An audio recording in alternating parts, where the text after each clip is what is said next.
Hi, so today we will be doing discontinuing an IV, and also I will be showing drip factors on an IV that is gravity fed. And before we get into the whole discontinuing an IV and even the drip factors, I would like to mention some things as a nurse that you'd like to monitor in your patients who's receiving IV infusion. So we will start with infiltration. Infiltration is a complication that can occur, and that happens basically when your cannula to your IV becomes dislodged from the patient's vessel. And when that happens, the fluid seeps through the subcutaneous skin and it sits there, just pours out into the skin. And you'll notice some signs and symptoms such as the swelling, the coolness to touch, some blanching, and your line may frequently become occluded. Also, when you try to flush your IV, it would not be patent. And when you're trying to check for blood return, you will not have any blood return. So when that occurs, you would want to stop the infusion rate and you may have to take out the IV. Another complication is intravasation. With intravasation, there is similar complication as the infiltration, but intravasation is when your drug enters the tissues, and the tissues become vesicant, which is they become damaged. And when that happens, that's obviously not a good thing. So you'd stop your IV and you'll stop the infusion and you'll take out the IV. And you'll notice that with that, you'll notice the blanching of the skin, the taunt of the skin, the swelling at the IV site. In some facilities, the policy requires you to aspirate the medication, and that all it varies. It all depends on the policy's protocol, but you would stop the IV. Okay, another one is phlebitis. Now, phlebitis is inflammation in the vein. So the vein in which was chosen for your IV insertion, that becomes inflamed. And you will notice the patient may complain of some tenderness to the site. It'll be warm to touch. You'll notice some redness or this red streak next to the site, or what they say as a hard cord. So your vein will look really hard and like cord-like. And this is a really dangerous complication because with phlebitis, your patient may start to form clots, which is called thrombophlebitis. And we do not want that happening. And with phlebitis, that usually happens because of the rapid fluids. The rates are going at a very rapid rate. And maybe you didn't use aseptic technique when administering. Some common medications that may cause phlebitis include vancomycin, penicillin, and potassium. But vanco and potassium are two main ones that can cause phlebitis. And like infiltration and extravasation, you'd want to stop the infusion and take out the IV. One thing I did not mention with the infiltration, you would want to elevate the patient's arm and put a warm compress to reduce the swelling on that. And that goes for a lot of these complications that happen with IVs. Another thing, last but not least, we're looking for infection. We always want to monitor whenever we're doing any procedure. You want to monitor your patient for infections. And you'll notice infections because at the site it'll be warm to touch, it'll have the tenderness. You'll probably notice an elevated temperature in your patient. If labs are coming back, it'll be an increase in your white blood cells.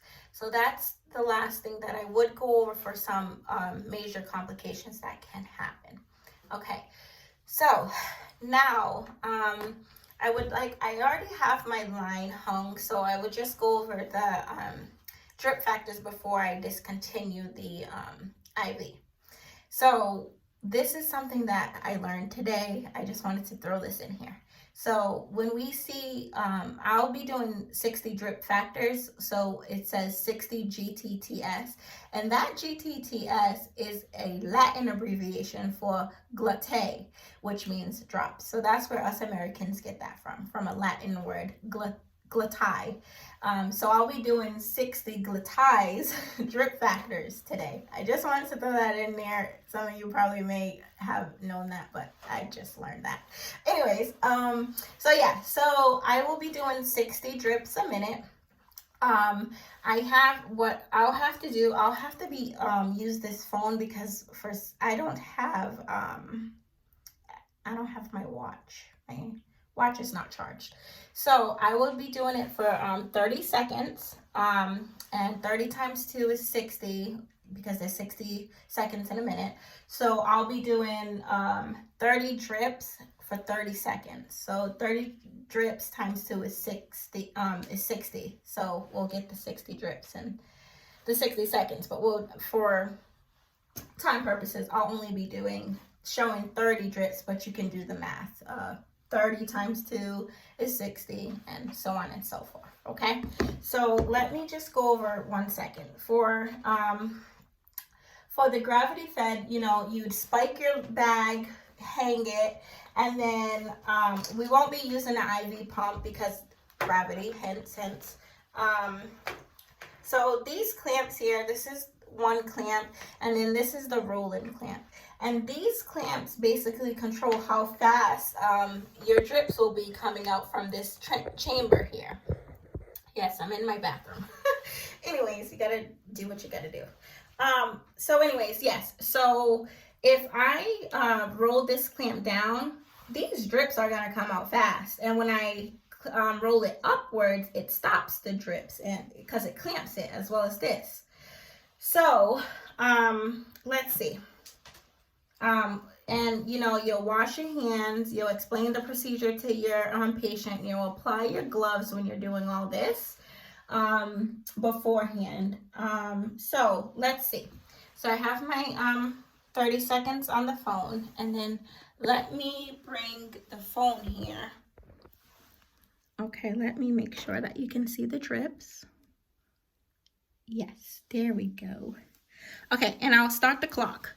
And I won't count with it. I'll just let you count as we go, as it drips.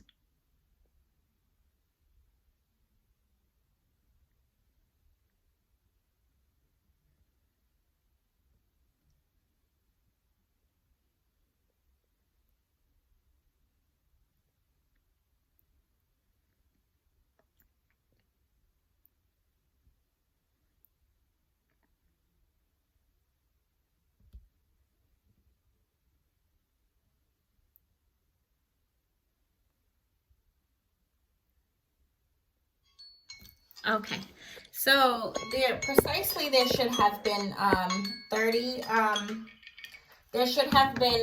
30 drips within that 30 seconds. So that means that if I would have done 60 seconds, there would have been 60 drips. Okay, so now I would like to discontinue. So let me clamp this actually. So now I clamped it, so now there's no drips because it's clamped. Okay, so now I will be disconnecting the line from the IV. I have my IV here. This is my fake dummy arm. So what I will do is I'd wash my hands again. I guess I'll apply gloves here. I know I verbalized it for the drip factors and everything. So I'll wash my hands. And I would apply some gloves.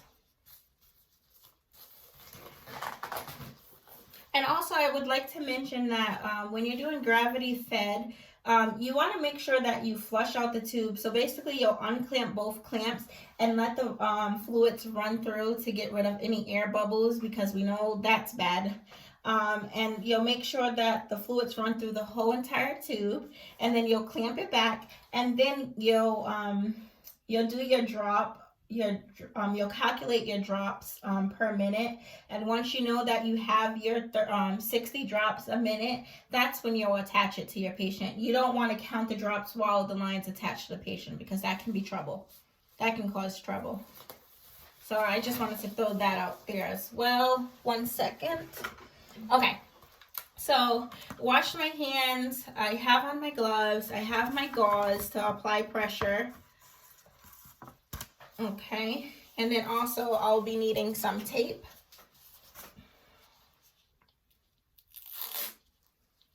Okay, I'll be needing some tape. Oops. Tape and gloves, I don't stress this enough. It just doesn't go together. Okay, so I'll disconnect my line from my saline lock. So I'll disconnect this, and usually there's a little tube that I'll put on here just to keep it clean. And then I'll hang that on my pole, my IV pole. Okay, and then I make sure on the saline lock, you know, you have the clamp, so I'll make sure I clamp it, because if not, blood and all the medication will return right on out of here, flow right on out. Okay, so that's clamped, the line's disconnected. I'll make sure that the patient's comfortable. And then I just easily I don't know if you can see this, do the tape, take off the tape. Sometimes you can use rub some alcohol or some water on so that it doesn't irritate the patient's skin when you pull off the tape. And hopefully they don't have a lot of hair, because that could be bad. Okay, so I'll lift up the tape from each end.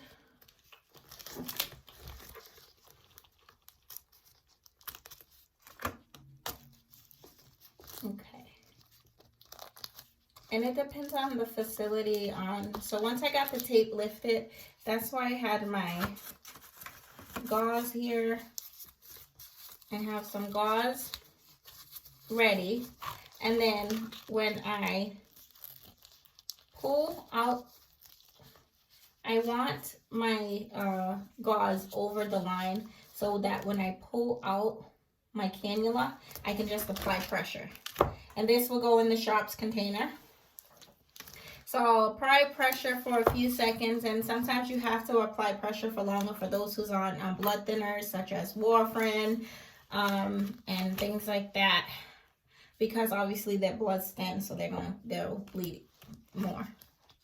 Okay, and then once I notice, I'll taunt the skin, make sure there's no bleeding, and then I had this tape ready here, and then that's when I would apply the tape and bandage. And that's how I will discontinue my IV, take off the gloves, get rid of the gloves, and hand hygiene, sanitize my hands. I did say that I put the IV inside a sharps container, of course. And then with the fluids as well, you want to get rid of this if you're obviously not going to be using it. And that's it. That's how I'll discontinue an IV, and that's how I will do my drip factors. I hope you enjoyed. Thank you. Bye.